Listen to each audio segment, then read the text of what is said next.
കാറ്റിൻ്റെ ഈ പുതിയ എപ്പിസോഡിലേക്ക് ഏവർക്കും ഹൃദയപൂർവ്വം സ്വാഗതം ആശംസിക്കുന്നു. കത്തോലിക്ക സഭയുടെ വിശ്വാസത്തിൻ്റെ അടിസ്ഥാനശിലയായ സാർവത്രിക മതബോധന ഗ്രന്ഥത്തിൻ്റെ ഒരു പഠന ശിബിരമാണ് കാറ്റ്. കാറ്റിൻ്റെ കഴിഞ്ഞ എപ്പിസോഡിൽ നാം ചർച്ച ചെയ്തുകൊണ്ടിരുന്ന പ്രധാനപ്പെട്ട ഒരു വിഷയം വിശ്വാസം എന്നുള്ളതായിരുന്നു. ഈ വിഷയം നമുക്ക് വേണ്ടി ചർച്ച ചെയ്യുവാൻ വേണ്ടി നമ്മളെ സഹായിച്ചത് നമുക്കേവർക്കും സുപരിചിതനായ റവറൻ ഡോക്ടർ ജോസഫ് പാംബ്ലാനി അച്ഛനാണ്. അച്ഛൻ CBCI ദേവീശാസ്ത്ര കമ്മീഷൻ സെക്രട്ടറിയും തലശ്ശേരി ആൽഫ ഇൻസ്റ്റിറ്റ്യൂട്ട് ഡയറക്ടറുമായി ശുശ്രൂഷ ചെയ്യുകയാണ്. അച്ഛനെ ഹൃദയപൂർവ്വം ഈ ക്ലാസ് നയിക്കുന്നതിന് വേണ്ടി ഞങ്ങളുടെ ഈ എപ്പിസോഡിലേക്ക് സ്വാഗതം ചെയ്തുകൊള്ളുന്നു. ഇന്നത്തെ നമ്മുടെ ഈ പുതിയ എപ്പിസോഡിൽ ഈ വിഷയത്തെക്കുറിച്ച് കൂടുതൽ പഠിക്കുന്നതിനും ചർച്ച ചെയ്യുന്നതിനും സംശയങ്ങൾ ചോദിക്കാനുമായി എത്തിച്ചേർന്നിരിക്കുന്നത് മണ്ഡലം സെൻറ് ജൂഡ് സൺഡേ സ്കൂളിലെയും വിളക്കന്നൂർ ക്രിസ്തുരാജ സൺഡേ സ്കൂളിലെയും മത അധ്യാപകരാണ്. നിങ്ങളെയും സ്നേഹപൂർവ്വം ഈ എപ്പിസോഡിലേക്ക് സ്വാഗതം ചെയ്യുന്നു. കഴിഞ്ഞ എപ്പിസോഡിൽ നാം ചർച്ച ചെയ്തിരുന്ന വിശ്വാസം എന്ന വിഷയത്തെക്കുറിച്ച് ആ വിഷയത്തിൻ്റെ സാരസംഗ്രഹത്തെ നമുക്ക് മുമ്പിൽ അവതരിപ്പിക്കാൻ വേണ്ടി സ്നേഹപൂർവ്വം പാംബ്ലാനി അച്ഛനെ സ്വാഗതം ചെയ്യുന്നു. കഴിഞ്ഞ ക്ലാസ്സിൽ നമ്മൾ പഠിച്ച വിഷയങ്ങൾ നിങ്ങൾ ഓർക്കുന്നുണ്ട് എന്ന് ഞാൻ വിചാരിക്കുകയാണ്. ഏത് കാര്യത്തെക്കുറിച്ചാണ് നമ്മൾ കൂടുതലായി പഠിച്ചത് കഴിഞ്ഞ ക്ലാസ്സിൽ? വിശ്വാസം. വിശ്വാസത്തെക്കുറിച്ചാണ്. വിശ്വാസത്തെക്കുറിച്ചുള്ള ഈ മതബോധന ഗ്രന്ഥത്തിലെ പ്രബോധനങ്ങൾ നമ്മൾ പഠിച്ചു കഴിഞ്ഞതാണ്. എങ്കിലും നിങ്ങളുടെ സംശയങ്ങൾ കഴിഞ്ഞ ക്ലാസ്സിൽ തീരാതിരുന്നത് കൊണ്ടാണ് ഈ ഒരു എപ്പിസോഡിലേക്ക് കൂടി ആ വിഷയം നമ്മൾ നീട്ടിയത്. നിങ്ങൾ വളരെ പ്രബുദ്ധരായ മതാധ്യാപകരായതുകൊണ്ടാണ് നിങ്ങളുടെ സംശയങ്ങൾ അവസാനിക്കാതിരുന്നത് എന്ന് ഞാൻ വിചാരിക്കുന്നു. വിശ്വാസത്തെക്കുറിച്ച് ഈ എപ്പിസോഡിൽ, കഴിഞ്ഞ എപ്പിസോഡിൽ പങ്കെടുക്കാൻ കഴിയാതിരുന്ന പ്രേക്ഷകരുടെയും കൂടി ശ്രദ്ധയ്ക്കായിട്ട് വിശ്വാസത്തെക്കുറിച്ച് സാർവത്രിക മതബോധന ഗ്രന്ഥം നൽകുന്ന ചിന്തകളെ ഈ എപ്പിസോഡിൽ ചുരുക്കി ഞാനൊന്ന് പ്രതിപാദിക്കാം. നമ്മുടെ സംശയങ്ങളിലേക്ക് പ്രവേശിക്കുന്നതിന് മുമ്പായി കഴിഞ്ഞ ക്ലാസ്സിൽ നമ്മൾ പഠിച്ച കാര്യങ്ങൾ ഞാനൊന്ന് ചുരുക്കി അവതരിപ്പിക്കുകയാണ്. ഒന്നാമതായി, വിശ്വാസം എന്ന് പറയുന്നത് ദൈവീക വെളിപാടിനോടുള്ള മനുഷ്യൻ്റെ പ്രത്യുത്തരമാണ് എന്ന് പറഞ്ഞു, അല്ലേ? ദൈവം വെളിപ്പെടുത്തുന്നു, വെളിപ്പെടുത്തുന്ന ദൈവത്തെ നാം സ്വീകരിക്കുന്നു. അതാണ് വിശ്വാസം. ഈ വിശ്വാസത്തിന് രണ്ട് മാനങ്ങളുണ്ട് എന്ന് നാം വിശദീകരിച്ചു. ഒന്ന്, ആ വിശ്വാസത്തിൻ്റെ ഉള്ളടക്കം, ദൈവം എന്താണോ വെളിപ്പെടുത്തിയത് അതിനെ നമ്മൾ സ്വീകരിക്കണം. മറ്റൊന്ന്, ഈ വിശ്വാസത്തിൻ്റെ അധിനാഥനായ ദൈവത്തെ, അതായത് ഈ വെളിപാട് തരുന്ന ദൈവത്തെ. നമ്മളൊരു കാര്യം വിശ്വസിക്കുന്നത് എപ്പോഴാണ്? അത് പറയുന്നയാൾക്ക് ആധികാരികത ഉള്ളപ്പോഴാണ് അത് നമ്മൾ വിശ്വസിക്കുക. ഇന്ന് സൺഡേ സ്കൂളില്ല എന്ന് പള്ളിയിൽ വികാരിച്ചം വിളിച്ച് പറഞ്ഞാൽ നിങ്ങൾ വിശ്വസിക്കും, ഇല്ലേ? അതേസമയം നിങ്ങൾ വരുന്ന വഴിക്ക് അങ്ങാടിയിൽ നിന്നൊരു ചേട്ടൻ പറഞ്ഞു ഇന്ന് സൺഡേ സ്കൂളില്ല, നിങ്ങൾ തിരിച്ച് വീട്ടിൽ പോകുമോ? ഇല്ല. കാരണം അത് പറയുന്ന വ്യക്തിയുടെ ആധികാരികത പ്രധാനപ്പെട്ട ഒരു വിഷയമാണ്, അല്ലേ? അപ്പോൾ വിശ്വസിക്കുക എന്ന് പറയുമ്പോൾ ദൈവത്തിൽ വിശ്വസിക്കുക, അതുപോലെ ദൈവം പറഞ്ഞവയിൽ വിശ്വസിക്കുക. ഇത് രണ്ടും വിശ്വാസത്തിൽ ഒരുപോലെ പ്രാധാന്യം അർഹിക്കുന്നതാണ്. നമ്മൾ എന്തിനെയാണ് വിശ്വസിക്കുന്നത് എന്ന് ചോദിച്ചാൽ പിതാവും പുത്രനും പരിശുദ്ധാത്മാവുമായ ത്രിയേക ദൈവത്തിലാണ് നാം വിശ്വസിക്കുന്നത്. മൂന്നാമതായി നാം മനസ്സിലാക്കിയ സത്യം, വിശ്വാസം സഭാത്മകമാണ്. നാം ഓരോരുത്തരും നമുക്ക് തോന്നിയ ഓരോരോ കാര്യങ്ങൾ വിശ്വസിച്ചുകൊണ്ടിരിക്കുകയല്ല, മറിച്ച് 1-ാം നൂറ്റാണ്ടിൽ ഈശോമിശിഹായെ കാണുകയും കേൾക്കുകയും ചെയ്ത അപ്പസ്തോലന്മാർ പറഞ്ഞതും പഠിപ്പിച്ചതുമാണ് പിൽക്കാല തലമുറയിലൂടെ നമുക്ക് കൈമാറ്റം ചെയ്യപ്പെട്ട് കിട്ടിയത്. അതുകൊണ്ട് നമ്മുടെ വിശ്വാസം ഒറ്റപ്പെട്ട വിശ്വാസമല്ല. 21-ാം നൂറ്റാണ്ടിലെ വിശ്വാസത്തിന് 1-ാം നൂറ്റാണ്ടിലെ വിശ്വാസത്തോട് ബന്ധമുണ്ട്, ഇല്ലേ? അതുപോലെ നമ്മൾ ഈ കേരളത്തിലിരുന്ന് വിശ്വസിക്കുന്ന കത്തോലിക്ക വിശ്വാസത്തിന് ആഫ്രിക്കയിലെ വിശ്വാസികളുടെ വിശ്വാസവുമായിട്ട് പൊരുത്തമുണ്ട്, യൂറോപ്പിലെ വിശ്വാസികളുടെ വിശ്വാസവുമായി പൊരുത്തമുണ്ട്. അപ്പോൾ കാലദേശങ്ങൾക്കതീതമായി വിശ്വാസത്തെ നാം സ്വീകരിക്കുന്നത് തിരുസഭയിലൂടെയാണ്. സഭയിലൂടെയാണ് നാം വിശ്വാസത്തിൽ വളരുക. വിശ്വാസത്തെ നാം സ്വീകരിക്കുന്നത്, വളർത്തുന്നത് കാലദേശങ്ങൾക്കതീതമായി വിശ്വാസത്തെ നമുക്ക് സംലഭ്യമാക്കുന്നത് സഭയാണ് എന്നുള്ളത്. ഇനി വിശ്വാസത്തിൻ്റെ ഉള്ളടക്കം നമുക്ക് ലഭിക്കുന്നത് എങ്ങനെയാണ്? വിശുദ്ധ ബൈബിളിലൂടെയാണ്, അല്ലേ? ലിഖിത രൂപത്തിലുള്ള വചനത്തിലൂടെ സഭയുടെ നാളിതുവരെയുള്ള പാരമ്പര്യത്തിലൂടെയാണ് വിശ്വാസം കൈമാറ്റം ചെയ്യപ്പെടുന്നത്. അതുകൊണ്ട് സഭാപിതാക്കന്മാർ പഠിപ്പിക്കുന്ന ഒരു വലിയ സത്യമുണ്ട്. ഏതാണ് വിശ്വാസം എന്ന് ചോദിച്ചാൽ തിരുസഭ നമ്മെ പഠിപ്പിക്കുന്നതെല്ലാം സ്വീകരിക്കുക എന്നുള്ളതാണ് വിശ്വാസത്തിലെ ഏറ്റവും തെറ്റില്ലാത്ത വഴി. വേറെ ആരെങ്കിലും പഠിപ്പിക്കുന്നത് കേട്ടാൽ നമ്മൾക്ക് തെറ്റിപ്പോയെന്നിരിക്കും, ഇല്ലേ? നമ്മൾ തന്നെ എന്തെങ്കിലും ചിന്തിച്ചു കൂട്ടിയാൽ അത് വിശ്വാസത്തിൽ തെറ്റിപ്പോയെന്നിരിക്കും. അതുകൊണ്ടാണ് സഭാപിതാവായ വിശുദ്ധ അഗസ്തീനോസ് പുണ്യം പറഞ്ഞു, വിശ്വാസത്തിൻ്റെ ശരി എന്ന് പറയുന്ന ഏതാണ്? തിരുസഭയിലൂടെ നമുക്ക് ലഭിച്ച വിശ്വാസത്തെ കലർപ്പില്ലാതെ കളങ്കമില്ലാതെ നാം സ്വീകരിക്കുമ്പോൾ നാം ശരിയായ വിശ്വാസത്തിൻ്റെ ഉടമകളാകും. അവസാനമായി ഈ ഗ്രന്ഥം പറഞ്ഞു തരുന്നത് വിശ്വാസം എന്ന് പറയുന്നത് ആത്യന്തികമായി എന്താണ്?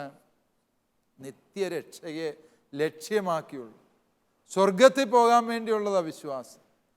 തീർച്ചയായും കഴിഞ്ഞ ക്ലാസ്സുകളിൽ നിങ്ങൾ ഈ വിഷയവുമായി ബന്ധപ്പെട്ട പല ചോദ്യങ്ങളും ഉന്നയിക്കുകയുണ്ടായി. വിശ്വാസവും രക്ഷയും തമ്മിൽ വീണ്ടും നമ്മൾ ചോദ്യങ്ങളിലേക്ക്, ചർച്ചകളിലേക്ക് പ്രവേശിക്കുകയാണ്. നിങ്ങളുടെ ചോദ്യങ്ങളെ നിങ്ങൾ ഒരിക്കൽ കൂടി ക്രോഡീകരിക്കാവുന്നതാണ്. ചർച്ചകളിലേക്ക് ഉള്ള വഴി ഇവിടെ തുറക്കപ്പെടുന്നു.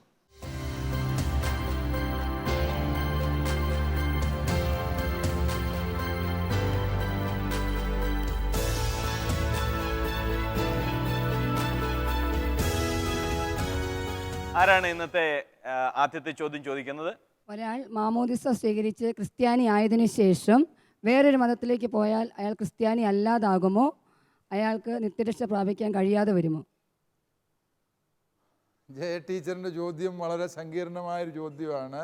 നമ്മുടെ രാജ്യം പോലെ വിവിധ മതങ്ങൾ ഇടകലർന്ന് കഴിയുന്ന ഒരു സാഹചര്യത്തിൽ വളരെ ശ്രദ്ധയോടെ ഉത്തരം പറയേണ്ട ഒരു വിഷയമാണ് ജയ ടീച്ചർ ചോദിച്ചത്. അതായത് ഒരു വ്യക്തി ക്രിസ്ത്യാനിയായി ഈശോയെ രക്ഷകനും നാഥനുമായി സ്വീകരിച്ചു, മാമോദിസ സ്വീകരിച്ചു, അല്ലേ? മാമോദിസ സ്വീകരിക്കുന്നതിലൂടെ ഒരു വ്യക്തി ഏറ്റുപറയുന്ന എന്താ? ഈശോ എൻ്റെ രക്ഷകനും നാഥനുമാണ്, സഭ രക്ഷയുടെ കവാടമാണ്. ഈ ഒരു സത്യമാണ് മാമോദിസായിലൂടെ ഒരു വ്യക്തി ഏറ്റുപറയും. അപ്രകാരമുള്ള ബോധ്യങ്ങൾ ലഭിച്ച ഒരു വ്യക്തി വീണ്ടും ഇത് ഉപേക്ഷിച്ചു പോയി എന്ന് വിചാരിക്കുക. ഹെബ്രായ ലേഖനത്തിൽ അതിന് ഉത്തരം പറയുന്നുണ്ട്. ഒരിക്കൽ പ്രകാശം സ്വീകരിച്ച വ്യക്തി അതിനെ നഷ്ടമാക്കിയാൽ പിന്നീട് അവനെ രക്ഷിക്കാൻ ഈ ഭൂമിയിൽ മറ്റൊരു ബലിയില്ല എന്ന് നീ അറിഞ്ഞുകൊള്ളൂ, അല്ലേ? അതായത് ഒരിക്കൽ പ്രകാശം സ്വീകരിച്ചാൽ, പ്രകാശം സ്വീകരിക്കുക എന്ന് പറഞ്ഞാൽ എന്താ അർത്ഥം? മാമോദീസ സ്വീകരിക്കുക എന്ന്. അതുകൊണ്ടാണ് മാമോദീസായിൽ ഇപ്പോഴും തിരി കത്തിച്ചു കൊടുക്കുന്നുണ്ട്. ലോകത്തിൻ്റെ പ്രകാശമായ ഈശോയെ സ്വീകരിച്ചു എന്നുള്ളൂ. അതുകൊണ്ടാണ് ആദിമസഭയുടെ ഭാഷ പ്രകാശം സ്വീകരിക്കുക എന്ന് പറഞ്ഞാൽ മാമോദീസ സ്വീകരിക്കുക എന്നർത്ഥം. അത് സ്വീകരിച്ച വ്യക്തി യേശുവിനെ തള്ളിക്കളഞ്ഞ് ജീവിച്ച പിന്നെ അവനെ രക്ഷിക്കാൻ വേറെ ഏതാ വഴിയുള്ളത്? മനസ്സിലാവും. രക്ഷയുടെ ഏറ്റവും സുനിശ്ചിതവും ഏറ്റവും ഉറപ്പുള്ളതുമായ വഴി പുത്രനായ ഈശോ മിശിഹായാണ്. ആ ഈശോയെ തള്ളിക്കളഞ്ഞാൽ, ബോധപൂർവം തള്ളിക്കളഞ്ഞാൽ ആ വ്യക്തിയുടെ രക്ഷ നമുക്കൊരിക്കലും ഉറപ്പ് പറയാൻ സാധിക്കില്ല. കാരണം യോഹന്നാൻ്റെ സുവിശേഷം 3-ാം അധ്യായം 19 മുതലുള്ള വാക്യങ്ങളിൽ നാം വായിക്കുന്നുണ്ട്, ദൈവമയച്ച ഏകജാതനെ സ്വീകരിക്കുന്നവന് രക്ഷ. ആ ഏകജാതനെ വിശ്വസിക്കാതെ തള്ളിക്കളയുന്നവന് ശിക്ഷാവിധി ഉണ്ടാകും. ഇതാണ് ദൈവത്തിൻ്റെ വെളിപാട്. അതുകൊണ്ട് ആ വെളിപാടിൻ്റെ വെളിച്ചത്തിൽ നമ്മൾ ചിന്തിക്കുമ്പോൾ ക്രിസ്തുവിനെ അറിഞ്ഞ് ക്രിസ്തുമാർഗം സ്വീകരിച്ച ഒരു വ്യക്തി ബോധപൂർവം ക്രിസ്തുവിനെ തള്ളിക്കളഞ്ഞ് മറ്റ് വിശ്വാസ സംഹിതകൾക്ക് പിന്നാലെ പോയാൽ ആ വ്യക്തിയുടെ രക്ഷയെക്കുറിച്ച് ഉറപ്പ് പറയാൻ നമുക്കാവില്ല. ആ വ്യക്തിയെ അന്തിമമായി ദൈവം രക്ഷിക്കുകയോ ഇല്ലയോ ആ വിഷയം ദൈവത്തിന് നമുക്ക് വിടാം. പക്ഷേ നമുക്ക് ആ വ്യക്തിയുടെ രക്ഷയെക്കുറിച്ച് ലഭ്യമായ വെളിപാടുകളുടെ വെളിച്ചത്തിൽ പറയാൻ സാധിക്കുന്ന എന്താണ്? ആ വ്യക്തിയുടെ നിത്യരക്ഷ ഉറപ്പുള്ള കാര്യമല്ല എന്ന് തന്നെ. അച്ഛൻ പറഞ്ഞത് നമുക്ക് മനസ്സിലായി. വിശ്വാസം സ്വീകരിച്ചാൽ മാത്രം പോരാ, അത് ജീവിക്കൂടി ചെയ്യണം എന്നുള്ളതാണ് വളരെ പ്രധാനപ്പെട്ട ഒരു കാര്യം രക്ഷയ്ക്ക്. ഇനിയും ആരാണ് അടുത്ത ചോദ്യം ചോദിക്കുന്നത്? വിളക്കന്നൂർ സൺഡേ സ്കൂളിലെ തന്നെ മത അധ്യാപകനായ ടോമി സാറാണ് ചോദിക്കുന്നത്. ടോമി സാർ ചോദിക്കൂ. മാമോദിസ സ്വീകരിച്ച് സഭയിൽ അംഗമായ ഒരു വ്യക്തി മറ്റ് കുദാശകൾ സ്വീകരിക്കാതെ സഭയിൽ നിന്ന് അകന്ന്, വിശ്വാസത്തിൽ നിന്ന് അകന്ന് ജീവിച്ചാൽ അയാൾക്ക് നിത്യരക്ഷ പ്രാപിക്കുവാൻ സാധിക്കുമോ? യെസ്, നേരത്തെ ചോദിച്ച ചോദ്യത്തിൻ്റെ തുടർച്ചയാണ് ടോമി സാറിൻ്റെ ചോദ്യവും. മാമോദീസ സ്വീകരിച്ച ഒരു വ്യക്തി വേറെ മതത്തിലേക്കൊന്നും പോകുന്നില്ല, അതേസമയം അയാൾ സഭയുടെ കൂദാശ ജീവിതത്തിൽ പങ്കുചേരുന്നുമില്ല. അങ്ങനെയാണെങ്കിൽ ആ വ്യക്തിയുടെ നിത്യരക്ഷ എങ്ങനെയാണ്? ഇതാണ് ചോദ്യം, അല്ലേ? ഈ കൂദാശ ജീവിതത്തിൽ നിന്ന് ബോധപൂർവം അകന്നു നിൽക്കുന്നവരുണ്ട്, സാഹചര്യങ്ങൾ കൊണ്ട് അകന്നു നിൽക്കുന്നവരുണ്ട്. ഇപ്പോൾ ഉദാഹരണം, വിശുദ്ധ കുർബാനയോ കുമ്പസാരമോ വൈദികരുടെ സാന്നിധ്യമോ ഒന്നും ലഭ്യമല്ലാത്ത രാജ്യത്ത് ജോലിക്ക് പോയി, ഉപജീവനത്തിന് വഴിക്ക് വേണ്ടി അവിടെ ജോലിക്ക് പോയി, അവിടെ കുർബാനയില്ല, കുമ്പസാരമില്ല, അങ്ങനെയുള്ള സാഹചര്യങ്ങളില്ല. ആ വ്യക്തി കുറ്റക്കാരനാണോ എന്ന് ചോദിച്ചാൽ അല്ല. കാരണം എന്താണ്? അദ്ദേഹത്തിന് ആഗ്രഹമുണ്ട്, പക്ഷെ അദ്ദേഹത്തിന് അതിനുള്ള അവസരമില്ലാത്തത് കൊണ്ട് അദ്ദേഹത്തിന് കൂദാശ ജീവിതം നയിക്കാൻ പറ്റുന്നത്. അതേസമയം ഇതെല്ലാം ലഭ്യമാണ് എന്ന് വിചാരിക്കും. തൊട്ടടുത്ത് പള്ളിയുണ്ട്, കുമ്പസാരിക്കാനുള്ള സൗകര്യങ്ങളുണ്ട്, വിശുദ്ധ കുർബാന കാണാൻ അവസരങ്ങളുണ്ട്. എന്നിട്ടും ഒരു വ്യക്തി ഇതൊന്നും ആവശ്യമില്ല എന്ന് പറഞ്ഞ് ജീവിക്കുകയാണ് എങ്കിൽ, ഇതൊന്നും കൂടാതെ ഞാൻ രക്ഷ പ്രാപിച്ചോളും എന്ന് പറഞ്ഞ് ജീവിച്ചാൽ അത് തെറ്റായ ജീവിതശൈലിയാണ്. കാരണം എന്താ? ഒരു വ്യക്തിയുടെ വിശ്വാസം നമ്മൾ നേരത്തെ സൂചിപ്പിച്ചു, അത് സഭാത്മക വിശ്വാസം. സത്യവിശ്വാസം എപ്പോഴും സഭാത്മക വിശ്വാസം. ഞാനെന്ന വ്യക്തിയുടെ ഒറ്റപ്പെട്ട തോന്നലുകൾക്കനുസരിച്ചല്ല ഞാൻ ജീവിക്കേണ്ടത്, മറിച്ച് രക്ഷയുടെ വഴിയിൽ വളരുന്നതിന് ദൈവം നിശ്ചയിച്ച വഴിയാണ് വിശുദ്ധ കുർബാന, ഇല്ലേ? യോഹന്നാൻ്റെ സുവിശേഷത്തിൽ തന്നെ ഈശോ വ്യക്തമായി പറഞ്ഞു, നിങ്ങൾ എൻ്റെ ശരീരം ഭക്ഷിക്കാതെ എൻ്റെ രക്തം പാനം ചെയ്യാതെ നിങ്ങൾക്ക് നിത്യജീവൻ ഉണ്ടാവുകയില്ല. ഈശോ അത്രയും കൃത്യമായി പറഞ്ഞു. എന്നിട്ടും നിത്യജീവൻ്റെ ഔഷധമായ വിശുദ്ധ കുർബാന തൊട്ടടുത്ത് പരികർമ്മം ചെയ്യുമ്പോഴും അതിനെ അവഗണിച്ചുകൊണ്ട് ഒരു വ്യക്തി ജീവിച്ചാൽ ആ വ്യക്തിയുടെ നിത്യരക്ഷ സാധ്യമാകുമോ എന്ന് ചോദിച്ചാൽ ഇല്ല എന്ന് തന്നെയാണ് അതിൻ്റെ ഉത്തരം.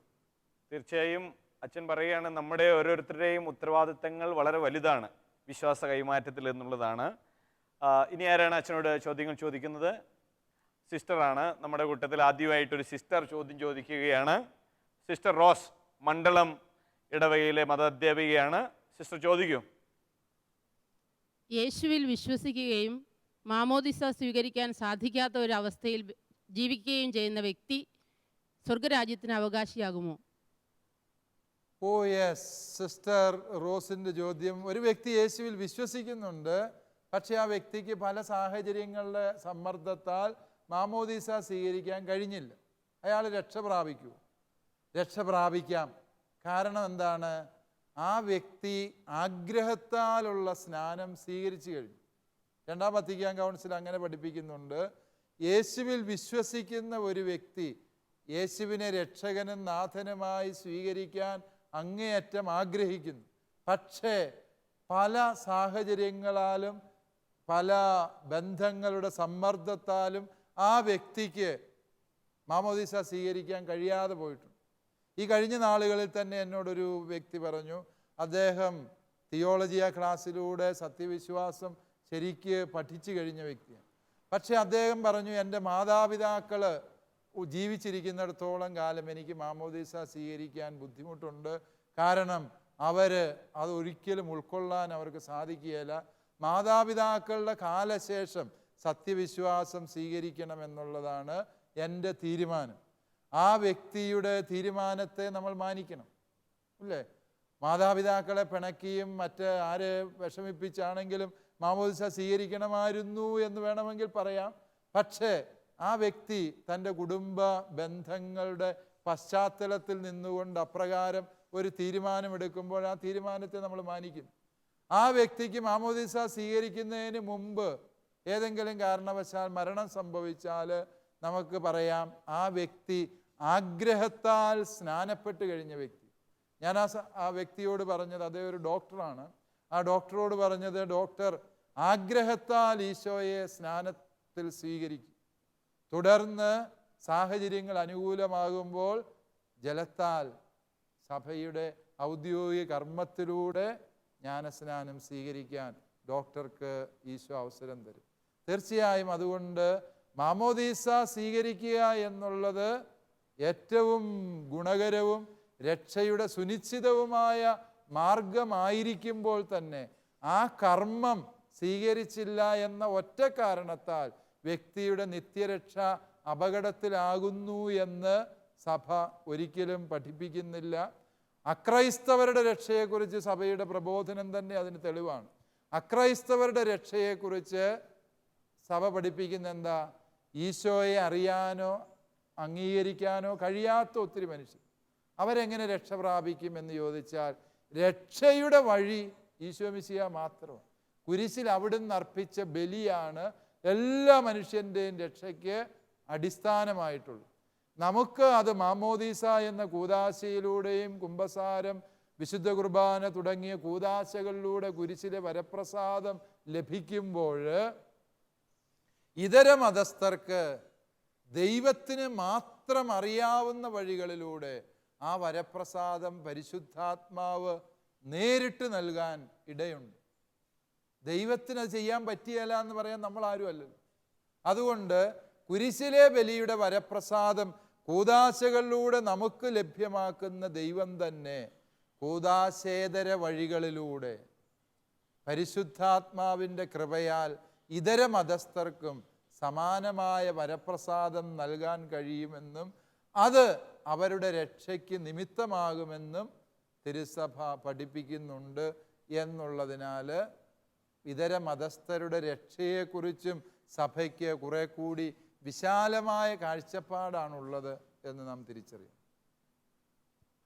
വളരെ പ്രധാനപ്പെട്ട ഒരു ഉത്തരമാണ് ഇപ്പോൾ അച്ഛൻ നമുക്ക് നൽകിയിട്ടുള്ളത്. നമ്മുടെ സൺഡേ സ്കൂളിൽ നമ്മുടെ മുതിർന്ന ക്ലാസ്സുകളിലെ കുട്ടികൾ തീർച്ചയായും ചോദിക്കാൻ സാധ്യതയുള്ള ഒരു വിഷയമാണ് ഇപ്പോൾ അച്ഛൻ ഇവിടെ നമ്മളോട് സംസാരിച്ചത്. തീർച്ചയായും തുടർന്ന് പഠിക്കാനുള്ള ഒരു പ്രേരണ ആ ഉത്തരം ഞങ്ങൾക്ക് നൽകുന്നുണ്ട്.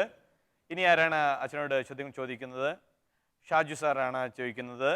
ഷാജിമോൻ സാറ് മണ്ഡലം സൺഡേ സ്കൂളിലെ മതാധ്യാപകനാണ്. സാർ ചോദിക്കും. വിശ്വാസം സഭാത്മകമാണെന്ന് അച്ഛൻ പറഞ്ഞുവല്ലോ.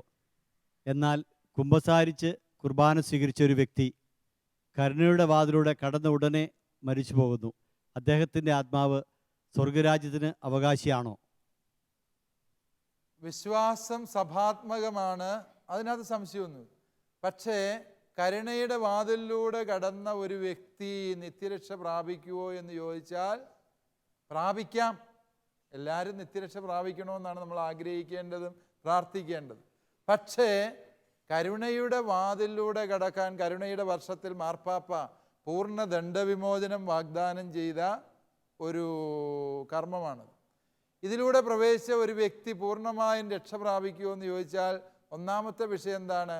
ദണ്ഡവിമോചനം പ്രാപിക്കുന്നതിന് മുമ്പായി ആ വ്യക്തി നിത്യശിക്ഷ, അതായത് നരകശിക്ഷ ഒഴിവാക്കാൻ വേണ്ടി എല്ലാ ചാവുദോഷങ്ങളും ശരിയായി അനുദപിച്ച് കുമ്പസാരിച്ച് പാപമോചനം നേടിയിരിക്കേണ്ടതുണ്ട്. അതാണ് സഭ പഠിപ്പിക്കുക, അല്ലേ? അപ്പോൾ തിരുസഭ നിർദ്ദേശിക്കുന്ന ആ വഴി ഈ വ്യക്തി ശരിയായ വിധത്തിൽ നിർവഹിച്ചോ എന്നും കൂടി പരിശോധിച്ചിട്ട് മാത്രമേ നമുക്ക് പറയാൻ സാധിക്കുകയുള്ളൂ. കരുണയുടെ വാതിലിലൂടെ പ്രവേശിച്ചു എന്ന ഒറ്റ കാരണത്താൽ ഏതെങ്കിലും വ്യക്തിയുടെ നിത്യരക്ഷ ഉറപ്പാകുന്നു എന്ന് സഭ ഒരിക്കലും പറഞ്ഞിട്ടില്ല.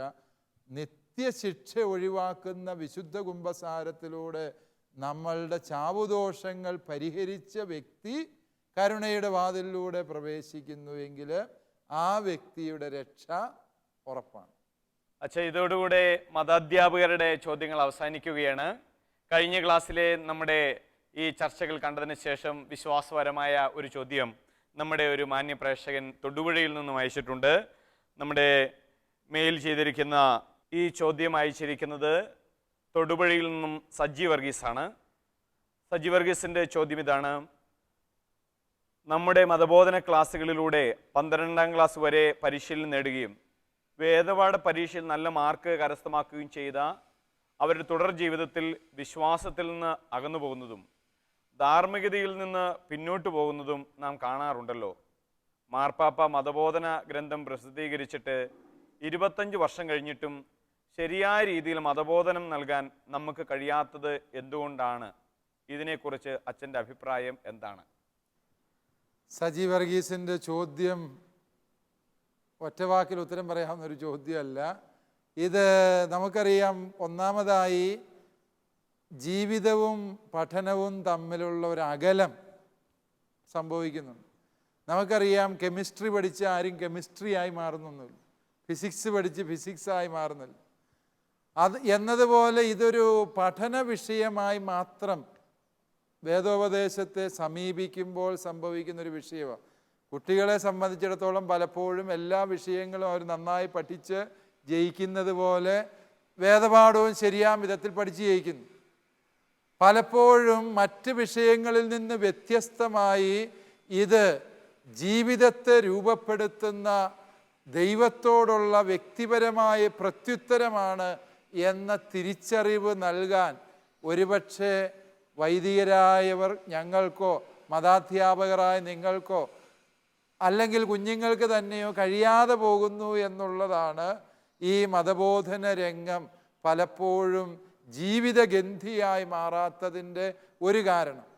ഒരു പരിധിവരെയും മറ്റൊരു മേഖല ഇതുമായി ബന്ധപ്പെട്ടത് നമ്മുടെ മതബോധന ഗ്രന്ഥങ്ങൾ രൂപീകരിച്ചിരിക്കുന്നതും നമ്മുടെ പാഠ്യ പദ്ധതികൾ തയ്യാറാക്കിയിരിക്കുന്നതും നിങ്ങൾ പലപ്പോഴും മതാധ്യാപകർ കുഞ്ഞുങ്ങളെ പഠിപ്പിക്കുന്നതുമൊക്കെ ഒരു സാധാരണ വിഷയം കൈകാര്യം ചെയ്യുന്ന അതേ രീതിയിലും അതേ മെത്തഡോളജി ഉപയോഗിച്ചുമാണ് അല്ലേ? അതുകൊണ്ട് തന്നെ എന്ത് സംഭവിക്കുന്നു? കുഞ്ഞുങ്ങൾക്ക് ഇതൊരു സാധാരണ വിഷയമാണ് എന്ന ഒരു തോന്നൽ സംജാതമാകുന്നു. അതുകൊണ്ട് മതബോധനത്തെ കൂടുതൽ ജീവിതഗന്ധിയാക്കണം എന്നുള്ളതാണ് ചോദ്യത്തിനുള്ള ഉത്തരം. അതിനുള്ള 1-2 പ്രായോഗിക വഴികൾ പറയാം. മതബോധനം കൂടുതൽ ജീവിതഗന്ധിയാക്കാൻ അത് വിശുദ്ധ ബൈബിളുമായി ആഴത്തിൽ ബന്ധപ്പെട്ടതാകണം.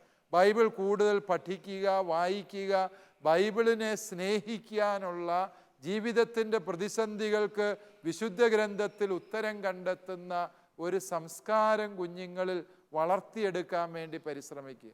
രണ്ടാമതായി, മതബോധനം കൂടുതൽ ജീവിതഗന്ധിയാകണമെങ്കിൽ മതബോധനം സഭയുടെ വിശ്വാസ ജീവിതവുമായി ആഴത്തിൽ ബന്ധപ്പെട്ടതാണ്.